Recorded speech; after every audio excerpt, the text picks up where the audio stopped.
Góðan daginn! It is still a wonderful late summer heatwave here in eastern Iceland. I am sweating, I am uncomfortable. I am an Arctic type of human being. I am not comfortable in heat. I should never ever go to Texas or any country that is closer to the equator. I would just melt into a puddle. So, that said, góðan daginn and welcome to my podcast, The Project Pile. My name is Gunnhildur. I'm an Icelander, live in Iceland, and on this podcast I really do like to talk about yarn, about knitting, about crocheting, and think whenever I happen to learn something new about fibers and new yarns and stuff like that. I also do talk quite a bit about the weather because I am a stereotypical Icelander and I firmly believe that the weather is interesting. Also because the weather does have a serious effect on how long it takes for me to upload. Usually when there's a snowstorm or heavy rainfall on the opposite side of the country, my internet connection goes down. It is also not helped by the fact that where I can put my computer, see, we live in a old-ish type of house. I don't want to say old, but apparently they are. And that means when this building was built, it was built fairly cheaply and fairly quickly. And it was built for workers, meaning that, you know, back in the day, and honestly things haven't really changed for decades, workers don't need much, do they? They just need, you know, walls and roof, and, you know, you don't need to like put in much effort in making good quality buildings. Which hopefully is an attitude that, again, hopefully will change, because this building, I mean, it isn't the worst. I will not go that far. At least the floors are relatively, you know, even. And I have not put a, you know, one of these things that, you know, measure the level, you know, level meter or whatever you call it. I haven't put any on the floor, so I don't know if everything is level, but at least it isn't horribly crooked. Like, you put a ball on the floor and it doesn't, in most places, roll around. But the thing is, the building materials weren't the most expensive though, so they used concrete, like, to, you know, make the outer walls. I mean, the inner walls are a type of wood for the most part. There are some inner walls that are concrete because they are load bearers, something like that. But that means also that in order to reinforce the concrete, they put steel bars. And in case you weren't aware, Wi-Fi and thick walls reinforced with steel bars do not get along, which is a long-winded way of saying that because where I can keep my computer, there are some layers of concrete and steel between me and the router, so that doesn't help. On top of that, when there's a heavy snowfall or heavy rainfall on the opposite side of the country, my internet connection goes from tiny to microscopic. So that's, you know, generally in the winter time or in the autumn or spring, or, you know, whenever we are this close to the Arctic as it is, my internet connection will go down. That means uploading time will, I mean, a snail will make a travel around the world before the video goes up. Which is why I do not comprehend why last video that I uploaded took over 32 hours to upload, because the weather was fine. The internet seemed to be fine, but somehow it took me 32 hours to upload the last episode of this podcast, and I don't know why. But, you know, it is what it is. What have I been doing since? When was the upload finished? Yeah, it finished on Monday. That was a thing. That was a thing, you guys. But anyway, what is done is done. In the meantime, I have been trying not to melt because I do not handle the heat. I have been working a little bit on my version of this gorgeous woolen skirt, but I only managed 2 rounds, one evening, because trying to work with wool in any type of heat is just no. Just no, it's not happening. But I at least did make the ittiest bittiest progress on the pattern that's on the bottom of the skirt, and I have a faint recollection that when I made the first version of the skirt, that was like in, let's see, this book came out 2009. I think I got it in 2010 or 11, I cannot remember. But I did make that skirt in lovely light grey. And I have the faintest recollection of having a bit of a problem with when it came to the bottom part with the patterning, because you know the pattern is this really simple, gorgeous, like shelled wavy type of pattern. Because the thing is that I counted every stitch. Every single time I did the increases, I counted and counted. I matched up to the numbers in the book. And then with the last increase, I did exactly the number that I was told to make. And yet somehow I wound up with 6 extra stitches that I will not frog this, because the yarn, the lopi that I'm using is Plötulopi. You knit with 2 plates, and it's this very lightly spun. It's not unspun, it is lightly spun, meaning that it will break fairly easily. Still, it's been a lot stronger than I kind of expected it to be, because, well, maybe I am actually, honestly thinking about it, I am fairly optimistic that I'm not as hard-handed in my knitting as I was back in the day, which is a good thing, because let's just say that sometimes my knitting, when it was supposed to be like loosey-goosey and nice, it could stand by itself, which is, you know, very common. But I mean, I would expect this to stand a little bit, because this is wool, Icelandic wool, and can't remember what will we call it? The chemical that the sheep give off to basically their oils. Like we have oils in our hair that, you know, it's just natural. Sheep have their own oil that they produce that, you know, maintain their hair, maintain their wool. It starts with an L.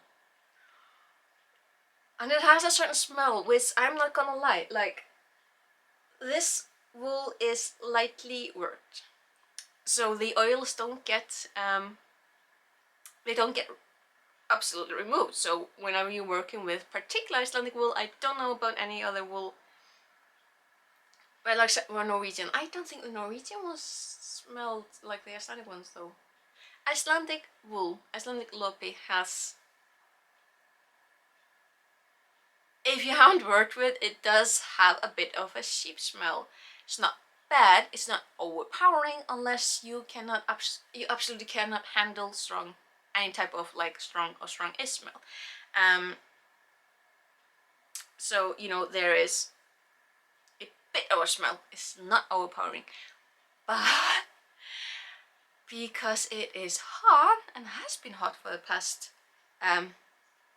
week, and it's going to remain hot for the next week, there's also sun, and it does come through my window, and it does somewhat hit my project where it's sitting, and the sun and the heat does magnify the smell, so it does smell a little bit more, but it's not that bad. It does have a tang to it, and when it gets really, really, really hot, I am seriously considering like putting it somewhere else. But yeah, I still end up with 6 extra stitches, so I'm making the executive decision that with each of the rounds where I'm doing the pattern, I'm just going to knit extra together, and eventually I will have the amount that I'm supposed to have. So the skirt is going to look really homemade.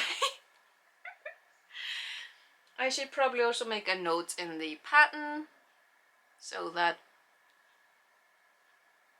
because this is a really nice pattern. It's really simple and I like it, but I should maybe be a little bit smart and make a note in the book, which I generally don't like to do, but make a note that to warn myself that I will probably end up with extra stitches, so be careful. So as for the wish shawl, I haven't been working on that. Border shawl, have not touched that. The beautiful scarf that I started, what, 2 weeks ago, I haven't touched it. I have not started on pattern on that one. Because the yarn, it is super fussy, and I'm like, why did I decide to do that? I still want to make it, but it's going to be probably a rather long-term project, because that's how I roll. I did tidy up also a little bit this past week, so, well, tidy up. I found a lot of just scrap paper and old ads. You know, the things that you are going to put away, like proper away, so it goes out and leaves the house, but then you put it to the side because you saw something else, and then way too long time down the line you decide to look for a magazine, and you find the magazine, but you also find a relative pile of just scrap paper and plastic and just stuff, and you're like, didn't I throw that away? So that's all out, thankfully. But I did find the pattern that I remember that I had. It is in this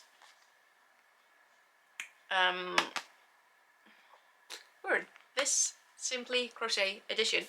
It is number 84. I did find the original designer on Ravelry. She's there. I'm gonna link it down below.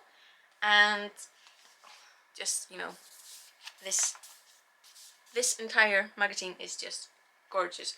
I do love this. This comes in like an extra little paper that came with. It is somewhere. It should be in. I don't remember seeing it in pile. Why does my brain work like that? Just put everything in the same place and you don't lose it. Anyway, I will find it. Like, this is a lot. But the thing that I want to make is this here hat. And it is, here's a bit better picture. This one. It's made with raffia. Now, in my last Hobium haul, I did get raffia because, well, Hobium had the sale, and I'm like, there was something with raffia that I wanted to make, and it is this hat. Mind you, the raffia that they use in this magazine is from Woolen raffia, and I'm not sure that it's the same weight, because, you know, not the same producer. You do make the hat with a 5.5mm crochet hook, an I or a 9, and then you have a 3mm. Wait, it says 2 meters.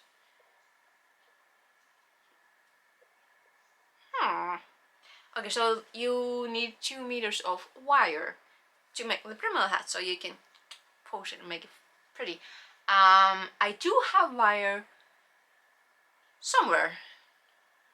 I have an inkling of where it is, where it might be, but I need to make another attack on my stuff and find it.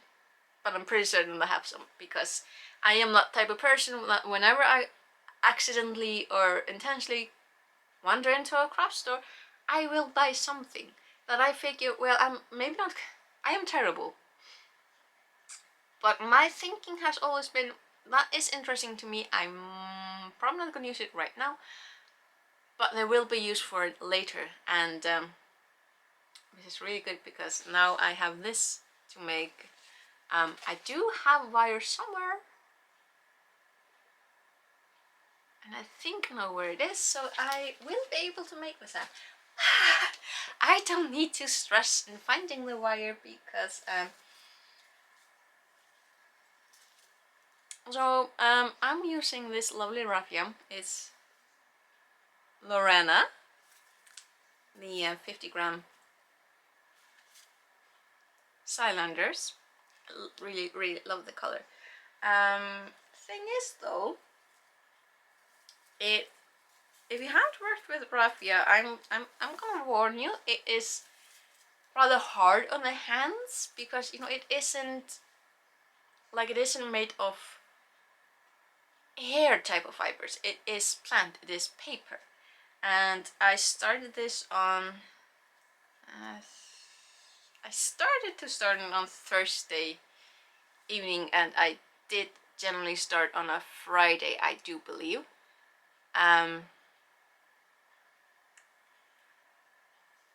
You will notice that first off, my magic ring has a sizable hole in the middle because I cannot get this tighter. So at the end, like this is gonna be top of the brim. At the end of the day, I'm gonna need to use this lovely length of raffia and literally sew the circle closed. That's the only solution that I have. On top of that, I moved to a 6mm or a J-sized hook because this is just so tight. Like, I would have liked to use my 5.5, but that just wasn't going to work for me. So my first hat is going to be something else, but that's fine. This is going to be another long-term project because the pattern itself is super simple. You never go above what the UK paper of the pattern calls the UK term is double crochet. The US term is single crochet. That is, you just do the chain stitch and then double crochet or the simple crochet. Wait, what did I call it? Single crochet. Single is pretty much the same as simple. And that's it. The most complicated part would be, when you're doing the last round, you do the stitches around that wire. That's it. This entire hat takes 36 rounds. The most complicated thing is just counting. And remembering that sometimes you do you do the 2 double crochet or single crochet in a stitch, and then other times you do a single one in each, and it's just the most complicated thing. But the raffia is really, really hard on the hands. I actually ended up really red and I almost tore my finger on my skin just doing that beginning, the very, very start. And I'm like, well, it's gonna take a while. But it is so interesting and so much fun finally working with a different type of fiber. Like, this is literally just paper, and it's so interesting. I have no idea how much yarn I'm gonna end up actually using. I'm very happy that I bought that pack of 5. I don't think I shouldn't need to use all 5, but Another thing is that with the Woolen gang, raffia, they do give up that the that each like skein from them is 100 grams, but the Lorena is 50 gram. The Woolen gang also give up 250 meters. Lorena doesn't give up any metrics, and that's a drawback. It's a major drawback. I do prefer when companies give up not just the weight of their project, but also like the length of it, so that you know you get a better sense of how much you're gonna need. But you know, Lorena doesn't, or Hobium doesn't at least. That's the only drawback. Otherwise, I honestly think that this color is gonna turn out pretty interesting on my head.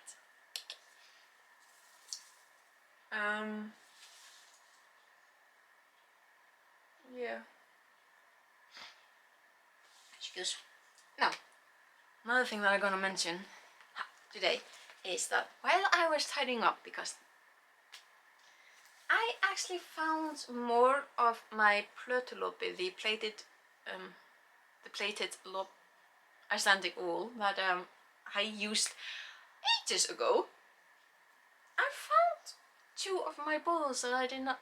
I have my balls that I didn't remember that I had, but I actually found them in a basket in my room. I'm a little bit embarrassed, but I'm also kind of impressed with myself that I managed to lose things in my room that I am constantly moving around, but then I move a single thing within that thing and I find yarn. But yeah, these, I do remember that I had 2 different colors of the plates and I just fold them up. This is how it's usually better when you're working with plates. It's usually better to, you know, fold them up. Unless you're like me today, who's just like, bleep it, and just do it like that. The other color is, oh yeah, the lighter color is the same purple as I'm working with now, and then this lovely darker color. I do have more plates. I have 2 of the this dark purple, and I think 3 of 5 more of this lighter. There was a project I was gonna do with it and I cannot remember what it was, so now I just have a lot of plates to work with.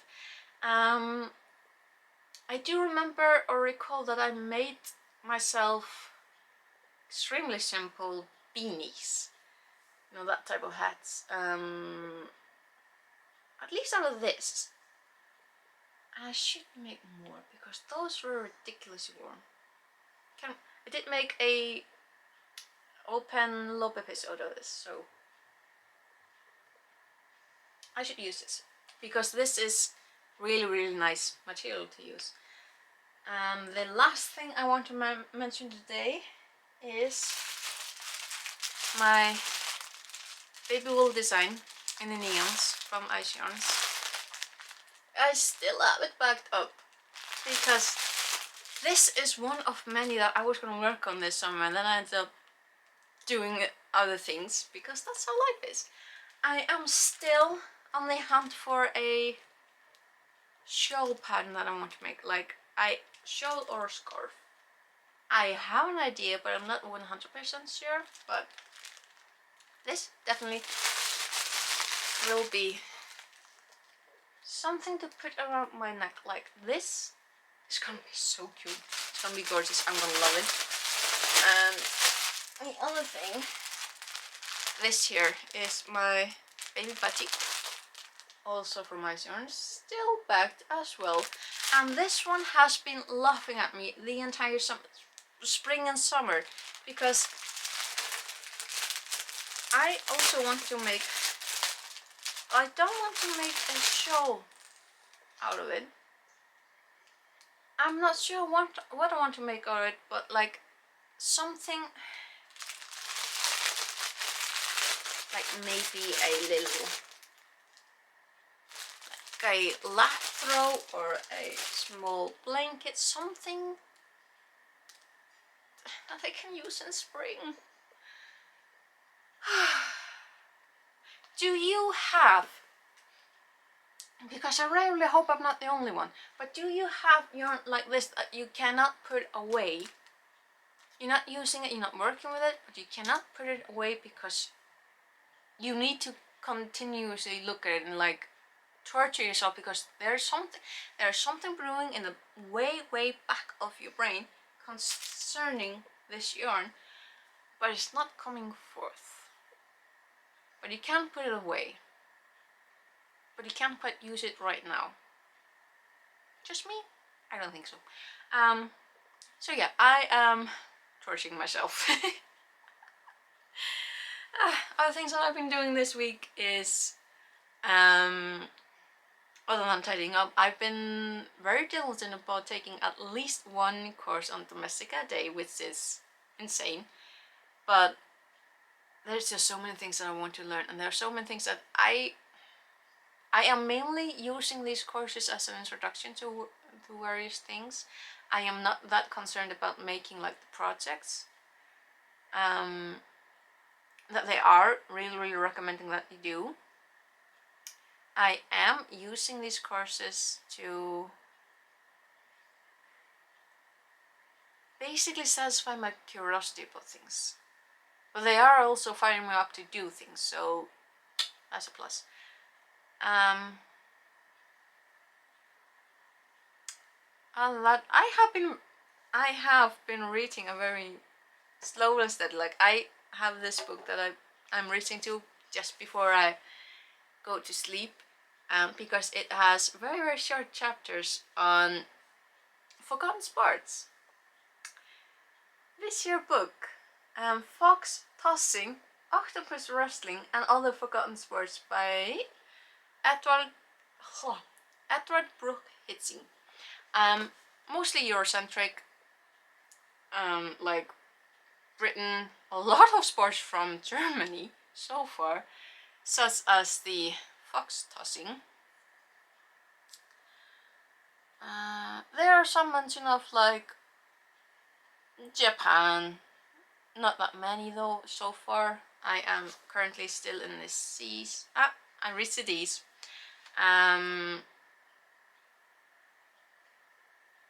Yeah, it does mention some international weird, strange, horrifying